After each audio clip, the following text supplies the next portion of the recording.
Students, welcome to our channel pioneer education academy. आज हम पढ़ेंगे संज्ञा के विकारात्मक तत्व, जिसमें आएंगे लिंग, वचन और कारक। पिछले क्लास में हम लोगों ने संज्ञा और उसके भेद को कंप्लीट कर लिया था। आज हम पढ़ेंगे लिंग, वचन और कारक। लिंग, वचन, कारक के कारण संज्ञा का रूप बदल जाता है, अर्थात उसमें कुछ विकार या परिवर्तन आ जाते हैं। इस कारण अतः इसे हम संज्ञा के विकारी तत्व कहते हैं। सबसे पहला टॉपिक हमारा है लिंग। जिस संज्ञा शब्द से तत्व, वस्तु या किसी पुरुष या स्त्री जाति का बोध होता है उसे हम लिंग कहते हैं। लिंग को दो भागों में बांटा गया है। पहला पुल्लिंग,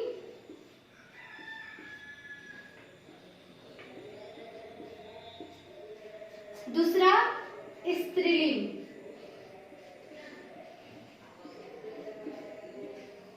आइए सबसे पहले हम देखते हैं पुल्लिंग। ये शब्द से क्या अर्थ निकलता है? जिस संज्ञा शब्द से किसी पुरुष जाति का बोध होता है उसे हम पुल्लिंग कहते हैं। जैसे लड़का,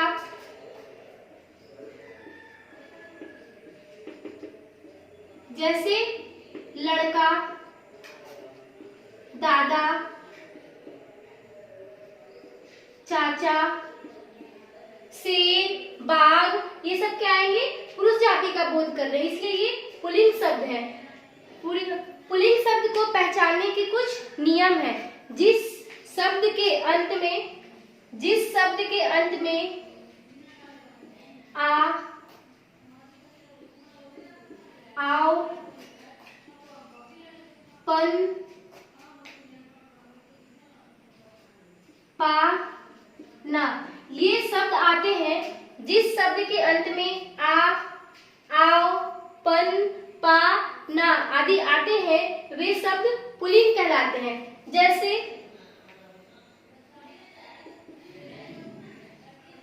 बुढ़ा,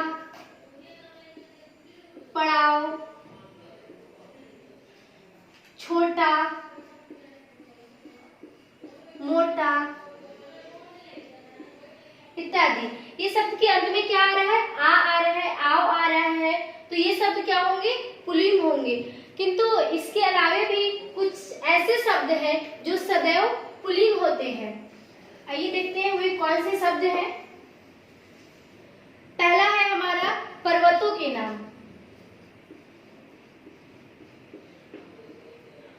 पर्वतों के नाम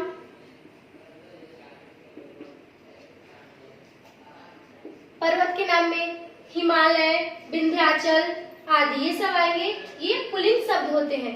दूसरा हमारा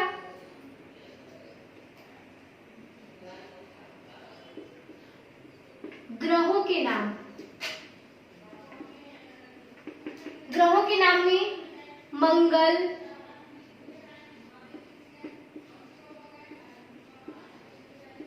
बुध, बृहस्पति आदि ये सब क्या होंगे?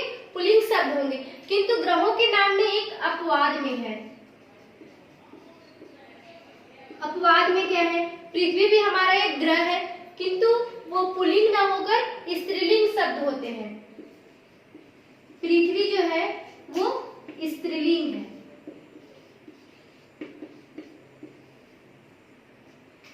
तीसरा पर्वतों के नाम, ग्रहों के नाम। तीसरा हमारा है महीनों का नाम। महीनों का नाम जैसे जनवरी, फरवरी, मार्च, अर्थात जनवरी से लेकर दिसंबर तक जितने भी महीने होंगे वो पुल्लिंग शब्द होंगे। चौथा हमारा है सप्ताह का नाम। सप्ताह का नाम रविवार, सोमवार, मंगलवार, ये सब क्या आएंगे? पुल्लिंग शब्द हैं। पांचवा महासागरों का नाम। महासागरों का नाम हिंद महासागर, प्रशांत महासागर आदि। छठा खनिजों के नाम। खनिजों के नाम खनिज के नाम में क्या आएंगे? दाल, चावल, गेहूं, चना आदि। ये सब क्या है? पुल्लिंग शब्द है। 7वां, वृक्षों का नाम।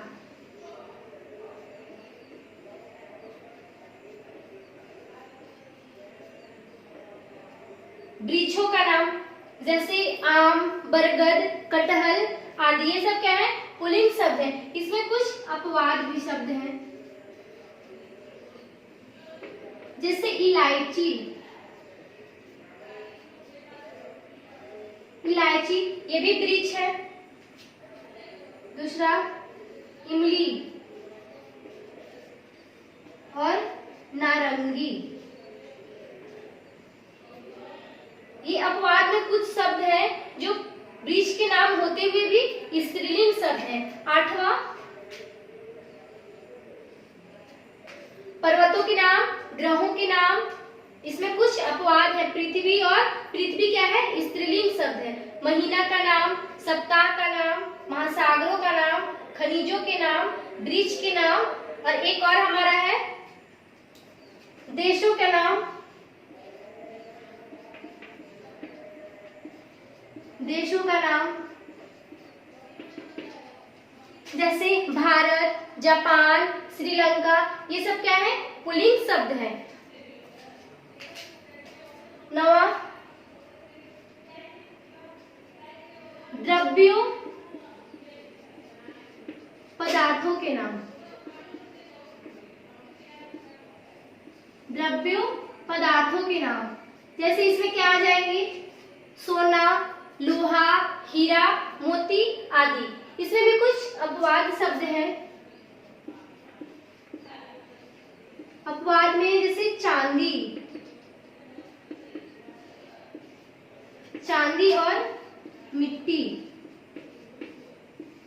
ये हमारे पुल्लिंग शब्द नहीं है, स्त्रीलिंग शब्द है। तो यहाँ पे 9 पॉइंट हमारा है जो पुल्लिंग होते हैं। ये शब्द को पहचानने में बहुत से बच्चों को प्रॉब्लम आती है, तो ये पॉइंट को आप याद कर लें कि कौन कौन से पॉइंट जो है हमारे पुल्लिंग में आते हैं, और अपवाद को भी आप याद कर लेंगे। ग्रह के नाम होते हुए भी पृथ्वी क्या है? पुल्लिंग ना होकर स्त्रीलिंग शब्द होता है। तो ये हमारे पुल्लिंग शब्द के कुछ ऐसे शब्द हुए जो सदैव क्या होते हैं? पुल्लिंग होते हैं। अब हम लोग पढ़ेंगे स्त्रीलिंग। स्त्रीलिंग क्या है?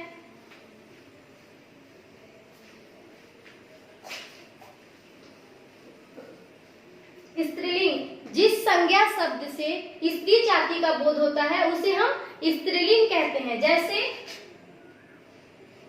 लड़की,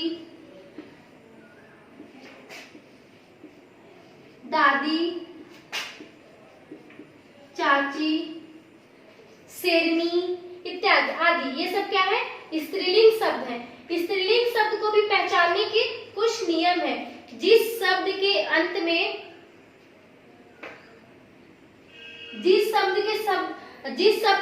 में इकारांत शब्द अर्थात ई है, जैसे लड़की, दादी, चाची, ये शब्द के अंत में कौन सा स्वर आ रहा है? ई आ रहा है, तो वो हमेशा स्त्रीलिंग शब्द होंगे।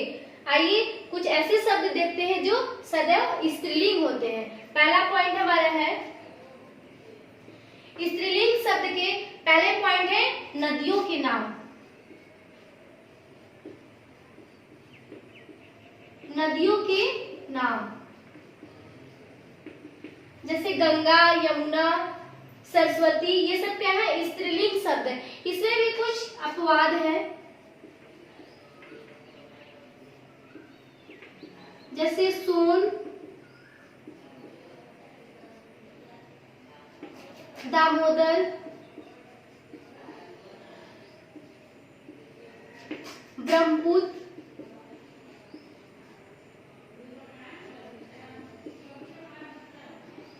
ये नदियों के नाम होते हुए भी ये पुल्लिंग शब्द होते हैं। दूसरा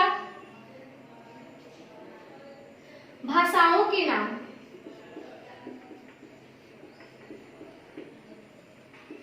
भाषाओं के नाम हिंदी, मराठी, तेलुगु, बांग्ला। ये सब क्या होते हैं? स्त्रीलिंग शब्द है। चौथा नक्षत्रों के नाम। तीसरा, नक्षत्रों के नाम।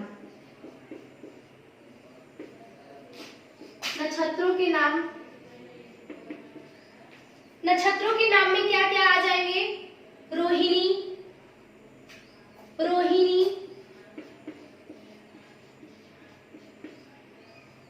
भरणी आदि। ये सब क्या है? स्त्रीलिंग शब्द है। चौथा, नक्षत्रों के नाम, उसके बाद भोज्य पदार्थ, भोज्य पदार्थ। भोज्य पदार्थ में जैसे खीर, खिचड़ी,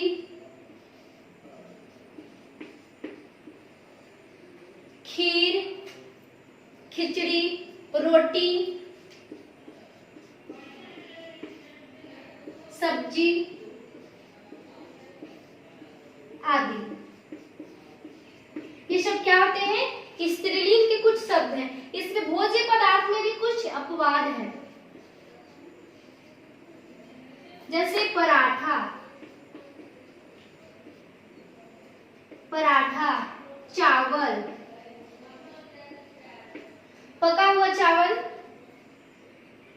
हलवा, दही। ये सब क्या है? भोज्य पदार्थ होते हुए भी कुछ अपवाद में ऐसे शब्द हैं जो स्त्रीलिंग न होके पुल्लिंग शब्द में आते हैं।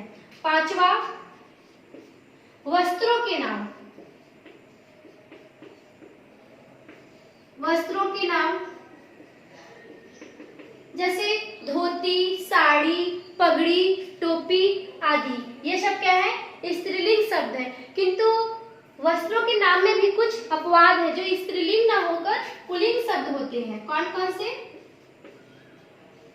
अपवाद में कुछ शब्द हैं? कुर्ता पजामा, ये स्त्रीलिंग शब्द नहीं है बल्कि क्या है? पुल्लिंग शब्द है।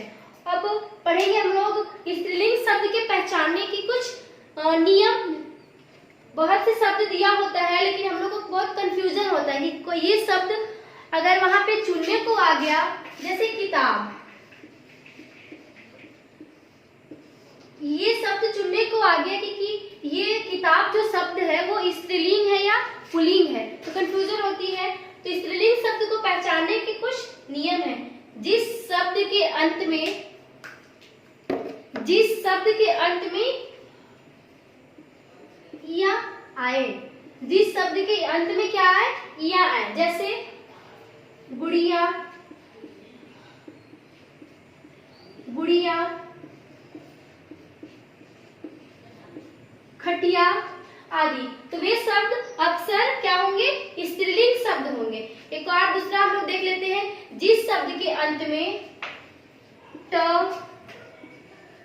हट और वट आते हैं वे शब्द हमेशा क्या होते हैं? स्त्रीलिंग होते हैं। जैसे देख लेते हैं,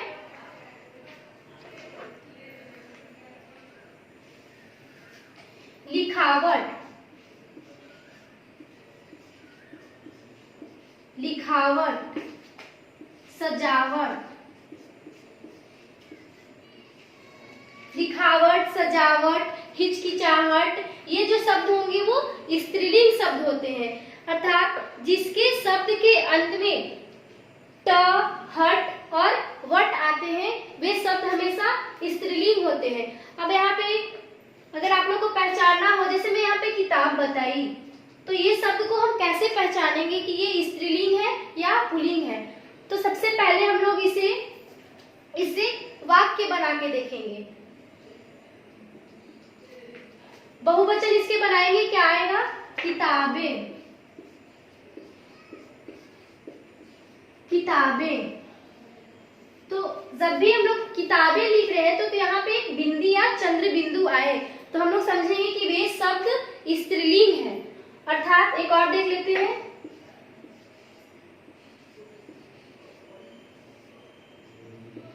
बिल्ला। इसे जब हम बहुवचन बनाएंगे तो क्या बनेगा? बिल्ले, बिल्ले। यहाँ पे देखेंगे कि ये बिंदु या चंद्र बिंदु नहीं आया है, तो हम लोग समझेंगे कि ये जो शब्द है वो पुल्लिंग शब्द है। तो आशा करती हूँ कि आप लोग को स्त्रीलिंग और पुल्लिंग पहचानने के नियम पता चल गया होगा। आज के लिए बस इतना ही। अगले वीडियो में हम लोग पढ़ेंगे वचन और कारक। तब तक आप इस नियम को पढ़ें और याद करें। So thank you.